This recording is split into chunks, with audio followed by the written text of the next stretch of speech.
Vou contar para vocês uma historinha que tradicionalmente já é bastante conhecida, eu conto muito nas minhas aulas do curso de filosofia, então alguns eu sei que já devem conhecer. Mas de qualquer maneira é interessante ouvir de novo, como diz a Rede Globo, né? Vale a pena ver de novo.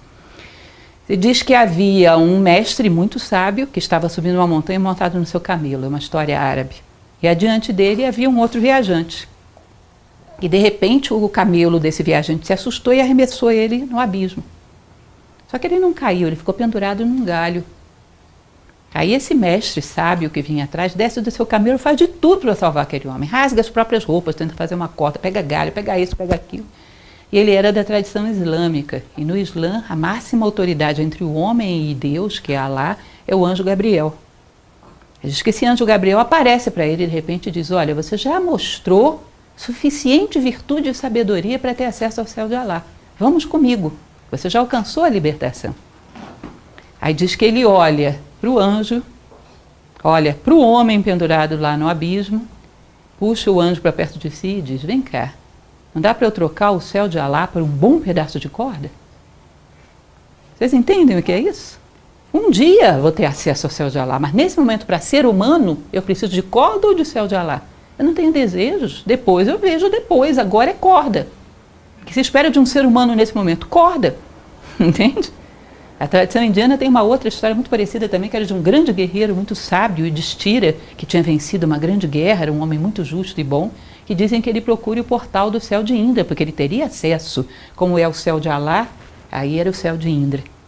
E ele sai andando anos procurando esse tal desse portal. E no meio do caminho ele encontra um cachorrinho, desses sem dono, sujo, magricelo, e se torna o seu companheiro. Eles passam fome juntos, passam frio juntos, passam dificuldade juntos anos. Até que um dia ele acha esse portal do céu de Alá. E tinha um anjo, que eles chamam de Gandharvas, né, belíssimo, na porta. E chega e diz: ah, que bom, príncipe, que você chegou, entra, o deus Indra está à sua espera. Aí ele vai entrando, contente: ah, que bom, né, cheguei, enfim. Com o cachorrinho dele, o anjo diz: espera aí, esse cachorro não. Você já viu cachorro vira-lata no céu de Indra? Que de respeito. Se é o momento dele, não, esse cachorro não entra. Você entra, o cachorro fica. Diz que ele olha para o cachorrinho, um cachorrinho vira-lata, magricelo, que tinha sido seu companheiro de dificuldades todos aqueles anos, pensa um minuto e diz: tá bom, se o meu cachorro não pode entrar, eu fico com ele. Ele abre mão do céu de Indra pelo cachorro. Aí sabe o que acontece? O cachorro era Indra. Se ele tivesse aberto mão de um cachorro pelo céu, ele desejava mais algo do que a virtude. Então não estava preparado para obtê-lo. Entende?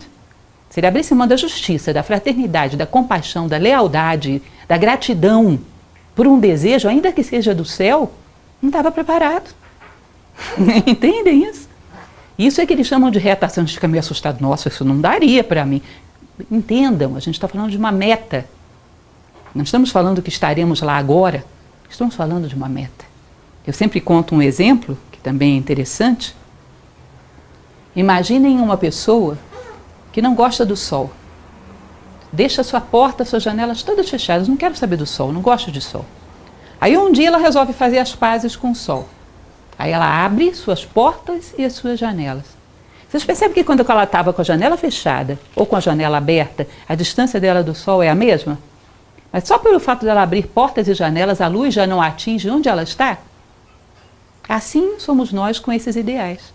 Sem dar um passo, só pelo fato de você dizer: um dia eu quero ser assim. Isso já te atinge onde você está. Isso é característica do ideal humano, dos sonhos humanos. Entendem? Só o fato de eu dizer: eu quero, isso já muda a tua vida aqui. É claro que à medida que você caminhar na direção do sol vai ter mais luz. Mas só se colocar em relação com isso, abrir portas e janelas, já faz com que isso ilumine a tua vida onde você está. Isso é muito interessante entender. Para não termos aquela fuga mental de dizer que as coisas estão muito distantes. Não. Distantes ou próximas é muito relativo, mas eu estou em relação com elas. Tá? Continuando.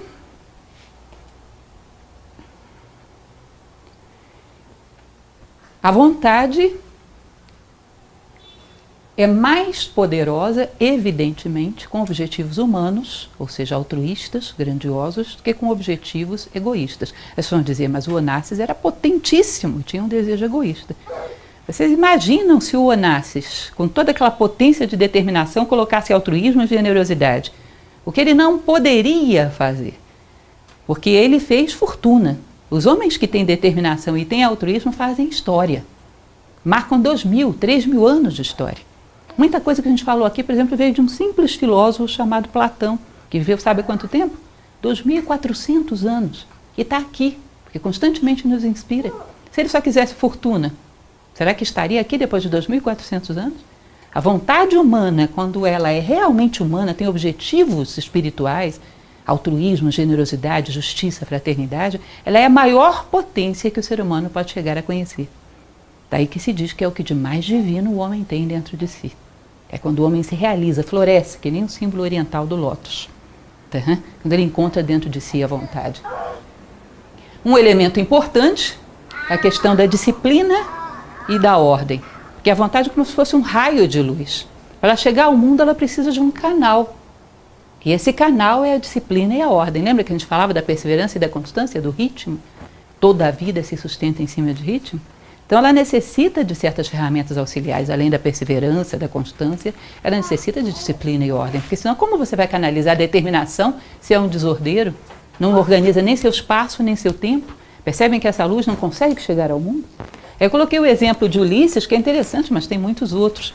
Ulisses, quando volta para casa, Odisseia, já devem ter ouvido falar essa história, que Penélope estava cheia de pretendentes, forçando, querendo que ela os aceitasse, e ele chega, se disfarça e manda dizer que Penélope se casaria com aquele pretendente que conseguisse envergar o arco de Ulisses e soltar uma flecha que passasse por dentro de vários orifícios alinhados e chegasse a um alvo a uma certa distância. E nenhum dos pretendentes consegue fazer isso. Aí ele, disfarçado, vai lá e consegue. Ou seja, a vontade que é a flecha passar por vários orifícios alinhados, que é a ordem, para chegar ao alvo, que é o seu objetivo. Se esses orifícios estivessem desalinhados, ela roçaria e não chegaria ao seu objetivo. Por muito que você tenha uma vontade poderosa, no meio da desordem, do caos, ela não consegue chegar ao mundo. Então, é importante que vocês percebam uma coisa. Ordem, tanto no tempo quanto no espaço, dá poder, que abre caminho para que tua vontade chegue ao mundo. Tá?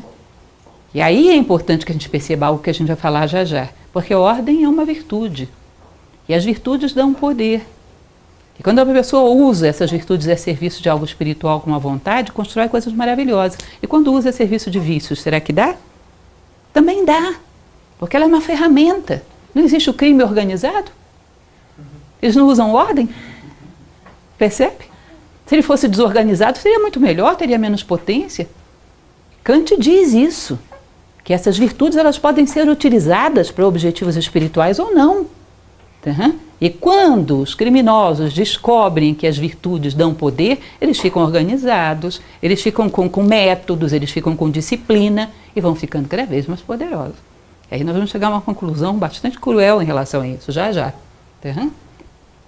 Essa questão da rejeição ao poder, que é um elemento interessante que temos que entender também, eu acho engraçadíssimo isso, porque é a mesma coisa que você ter, sei lá, se cortado com uma tesoura, chegar e dizer, as tesouras são más, vamos abolir elas do mundo. Como assim? Você é um desajeitado? O poder corrompe. O poder corrompe? Ou o homem estava procurando uma oportunidade e pegou o poder e usou para isso? A gente falava ainda há pouco de Machado de Assis. Vocês devem conhecer uma frase que ele falava. Machado de Assis era bom para de vez em quando provocar, era muito sagaz e era um filósofo, embora a gente não reconheça isso. Tem uma frase que ele escreve num jornal, a Marmota Fluminense, onde ele trabalhava, ele tinha 20 e poucos anos quando fala isso, gente. Ele era muito especial. Que ele diz assim, é errado o ditado popular que diz que a ocasião faz o ladrão. A ocasião faz o crime, o ladrão já nasce feito. Entendem isso? O cidadão, ele é uma pessoa que não conquistou valores, que tem desejos incontrolados, que é escravo dos instintos. Coloca o poder na mão dele e vai fazer o quê? Ah, o poder corrompe. Que legal! É uma boa oportunidade de você terceirizar a culpa. Como uma pessoa vai imaginar, por exemplo, Deus sem poder, um Deus débil? Para que serve um Deus débil? Vocês percebem que o poder é o atributo por excelência de Deus? E que se nos aproximamos dele, ficamos cada vez mais poderosos? Poder é poder ser, é poder fazer, é poder construir. Agora, dependendo de quem está no volante, pode ser também poder não ser, destruir, violar. Depende de quem está no volante. Agora, é culpa do motorista ou do volante? Vocês já viram alguém multar o volante? Seria bom, né? Multar o volante, não a mim que conduzo. Feliz ou infelizmente, o Detran não compartilha dessa filosofia de vida. Não é isso? Então o poder não corrompe. Poder é atributo divino por excelência. E o homem que cresce, evidentemente, se potencializa. Pode construir a si próprio e ao mundo. Pode transformar. É um fator de soma na sua vida e na dos demais. É um absurdo a gente dizer que poder corrompe, porque isso nos faz débeis. Cuidado com a filosofia, com a ódio e a debilidade, que é a canção que o mundo entoa para os 4 cantos hoje em dia. Cuidado. Tá? Nós fazemos uma ódio. Quanto mais débil e mais esperto, mais se dá bem sem fazer esforço, essa é a meta. Isso, cuidado com essa ódio e a debilidade. Bom, então essa institucionalização da debilidade, o comodismo, a mediocridade e a falta de compromisso vai gerar aquela consequência cruel que eu falava para vocês, que é a frase desse Benjamin Disraeli, que era um primeiro-ministro inglês, que, como todo bom político inglês, era esperto, não muito íntegro, mas esperto. Ele dizia uma coisa, que uma sociedade só tem chance quando os homens de bem têm a mesma audácia dos corruptos. Vocês entendem isso? Os corruptos, os debilitados moralmente, os marginais, têm uma determinação fora do comum. E o homem de bem? Lei do menor esforço. Imaginem vocês, eu até coloquei isso mais adiante, se eu não me engano, quando você pega sede do Comando Vermelho, vocês sabem com que idade as crianças começam a trabalhar para o crime organizado? 7, 8 anos, viram um aviãozinho para entregar droga. E é uma disciplina que tem que ter uma eficiência fora do comum. Vocês vão dizer, é horrível isso que fazem com as crianças? É, mas essa disciplina, essa eficiência não vai fazê-lo mais forte do que o adolescente de classe média que só sabe ficar na frente da televisão apertando o botão? Mais capaz de sobreviver a uma situação dura?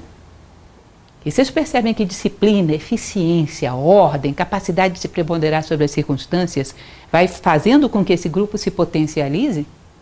E a lei do menor esforço vai fazendo com que o outro se debilite? Se você enfrenta esses 2 grupos, o garoto da classe média que não quer fazer nada e o garoto que foi criado para suportar qualquer adversidade, técnica de guerrilha, o que daria isso? Perceba que é importante que a gente perceba as virtudes podem ser utilizadas como meios para fins criminosos, de fato são. A máfia é altamente eficiente. Eficiência não é virtude? Utilizada para quê? O problema é que os homens de bem estão sendo educados para serem débeis. Não terem organização, não terem determinação, não terem uma canalização de vida idealista, lei do menor esforço. Se você confronta esses 2 grupos, é um desastre. Percebem isso? Cá entre nós, que ninguém nos ouça, mais uma vez, só todos que vão assistir o DVD.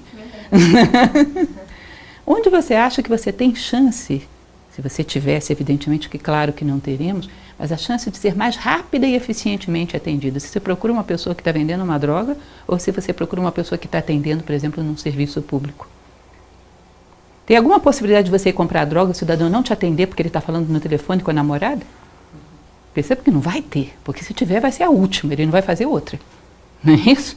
Mas eficiência não é virtude? Não faz com que as coisas cresçam? E cresce o quê?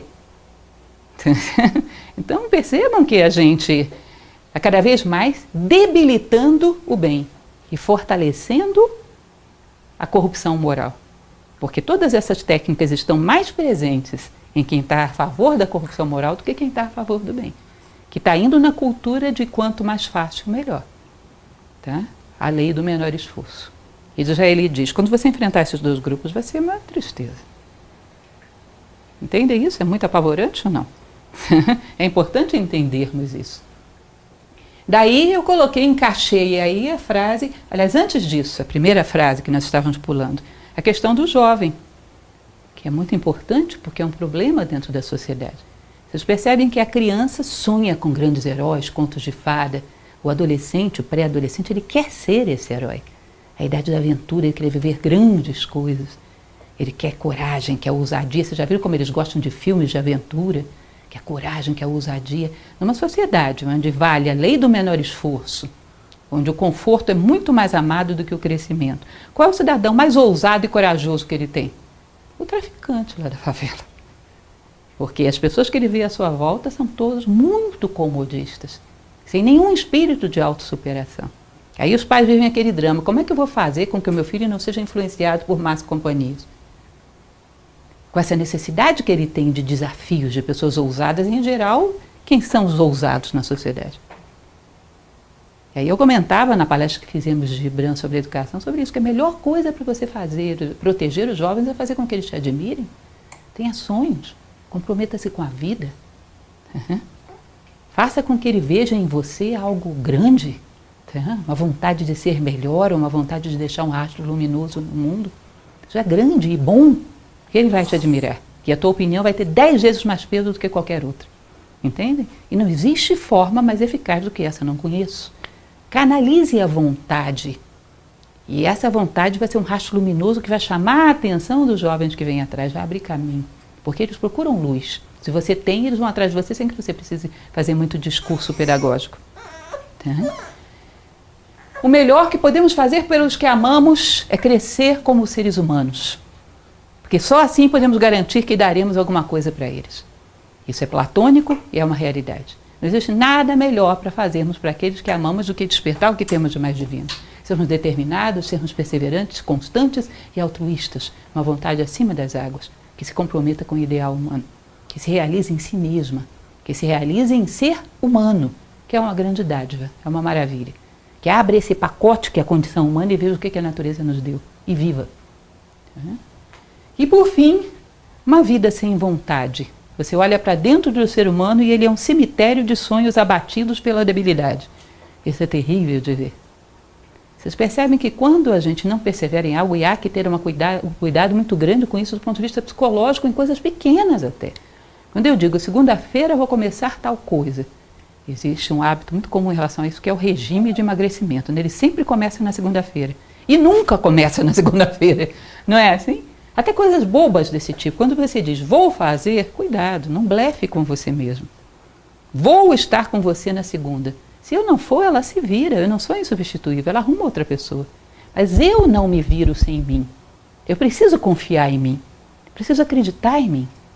Se eu várias vezes rompo com a minha capacidade de me comprometer, de honrar a minha palavra, eu vou perder a fé em mim mesmo. Isso é dificílimo de recuperar.